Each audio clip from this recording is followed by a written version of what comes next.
Hello, this is another one of my videos on Alistair Parker's book, The Second World War, this one dealing with the war on the Eastern Front in 1942.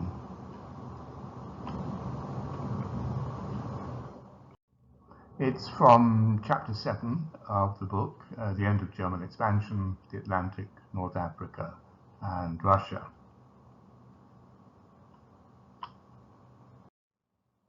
The great Russo-German land conflict determined the whole course of the war. It was only because of the lengthy involvement of the bulk of the German army in the Soviet Union that the Western Allies were able to eventually return to continental Europe. Even if Britain could still have been defended, a Soviet defeat would have either led to a frail peace based on a provisional partition of the world between the British and the Germans, or a long war lasting for decades. Although Britain had managed to maintain a front against German expansion in the West in 1940, helped of course by its island position, the two-front war only began in June 1941, with Soviet forces maintaining the eastern end throughout 1941 through to 43 against the bulk of German power and skill, which it had not been possible to employ against the British because of the English Channel. It was the Eastern Front which saw the decisive battles of the war, determining its character, as well as the outlines of its eventual consequences. Therefore, not surprisingly, Anglo-American policies and strategy were dominated by the need to keep the Soviets fighting, if only so that they could win in the foreseeable future. In 1941, the West, at that time only Britain and its empire, was able to do little to distract the German army from its Russian front. In June 1941, almost all German armored divisions, that's with the exception of 2 panzer divisions in Africa, as well as all of its motorized infantry, its Waffen-SS, and the best infantry divisions, were on the Russian front. That is, 150 of the most effective divisions. Except for the panzers under Rommel in Africa, the 54 divisions not in the east were either not motorized or were of lower quality.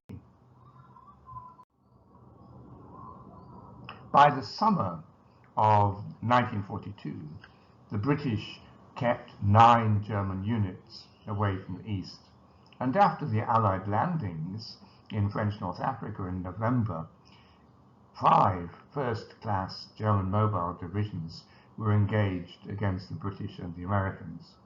This was a comparatively small part of the German army at the time, but still significant. North Africa was an authentic second front. The Western Allies also made a significant difference to the supply situation. The Germans had to divert transport aircraft to ferry men and supplies to North Africa because of British success in sinking Axis ships in the Mediterranean, and many of the supplies were lost. Western supplies to the Soviet Union, on the other hand, including those shipped under Arctic conditions and in the face of tenacious opposition, were of major value. By June 1942, these had included over 2,500 aircraft, 3,500 tanks, and 380,000 miles of telephone wire.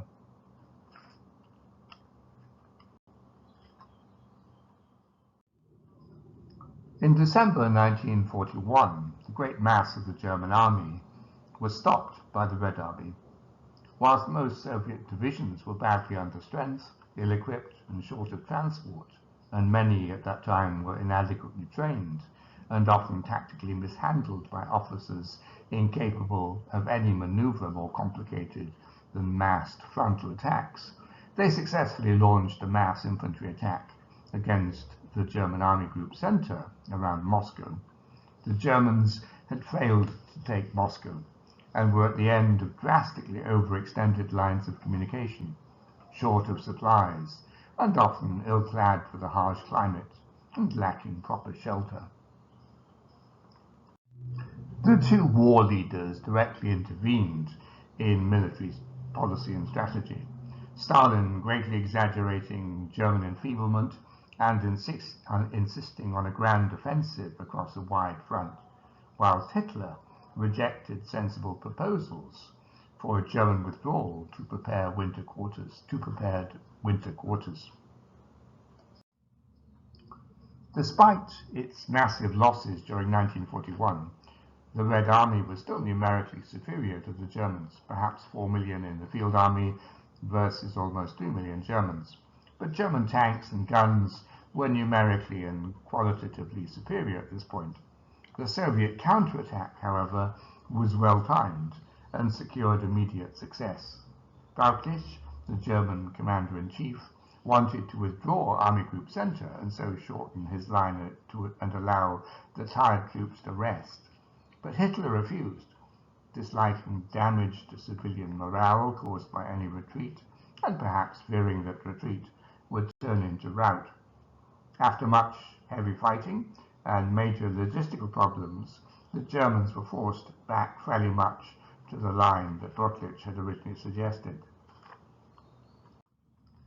This is Brauchitsch, Supreme Commander of the German Army from February 38 through to December 41, when he was relieved of command, being held accountable for the defeat at Moscow.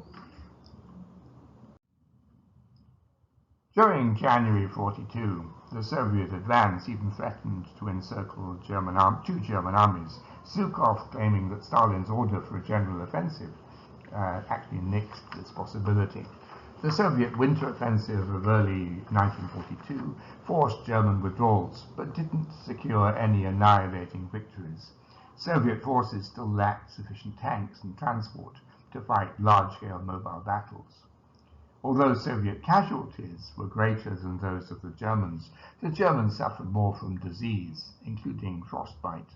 The Germans had lost about 100,000 men in battle at this point and suffered 265,000 wounded and 500,000 or so casualties through sickness and frostbite.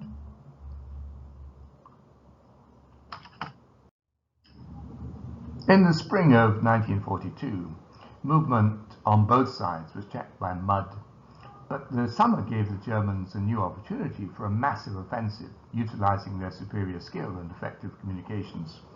Hitler's plan was for a decisive blow in the south. Army Group South, now brought up to full strength, would, it was intended, encircle and destroy Soviet forces west of the River Don. In doing this, they would conquer the Soviet Union's main pre-war industrial area.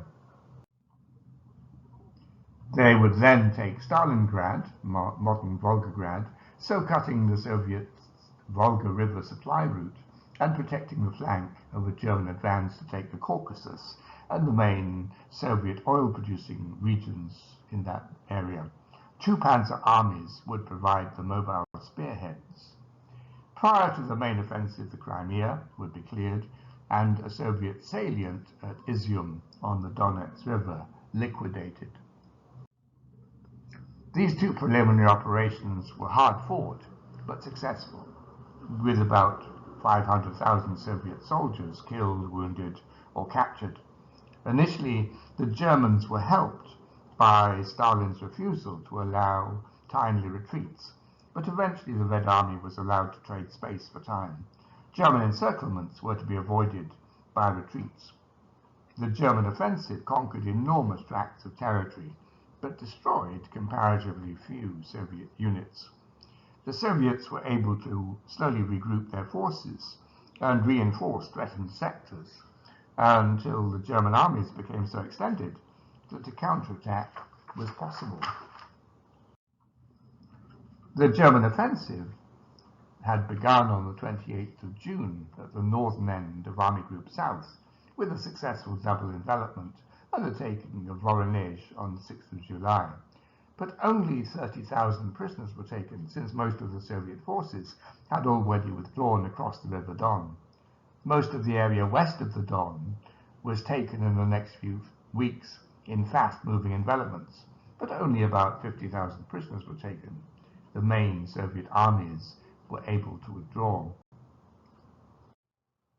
Hitler now started the southward move towards the Caucasus before the objectives in the Don area had been secured, thus weakening the effectiveness of the offensive.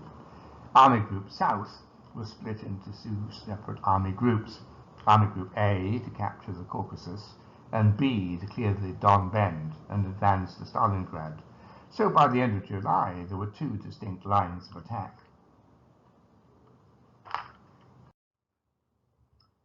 In August, Army Group A moved forward into the Caucasus, about 300 miles. Army Group B, meanwhile, faced stronger opposition, but moved to the Volga and then into Stalingrad itself, the city stretching along the western bank of the river. German forces now seemed triumphant, and many British and American observers felt that the Soviet Union might be forced into negotiation, or even to surrender. The German advance reached its limits in September. Only one of the offensive's three objectives had been achieved, and that only temporarily. Stalingrad was out of action as an industrial and communications center, and Volga River traffic was interrupted. But the Caucasus oil fields had not been taken, nor the secure hold gained on the newly conquered territories. The spectacular German advances concealed growing weaknesses. The lines of communication stretching back to one railway bridge over the Dnieper was unable to sustain the advance without interruption. The two army groups A and B were no longer mutually supporting each other. Also of note, Hitler himself took control over Army Group A for a while from his distant personal headquarters. So I'll continue the account into 1943 in the next video. For the moment, many thanks to you for listening, and particular thanks to my patrons for their kind support and encouragement, without which I wouldn't be able to make these videos. If you want to support my channel, you're very welcome to do so. Like, comment and share on the videos. Subscribe if you want to be notified of future videos. I'll give Patreon and for the moment PayPal links below if you want to provide practical support. Next week we'll deal with the section from Stalingrad to Kursk, so that's essentially 43. Have a good day.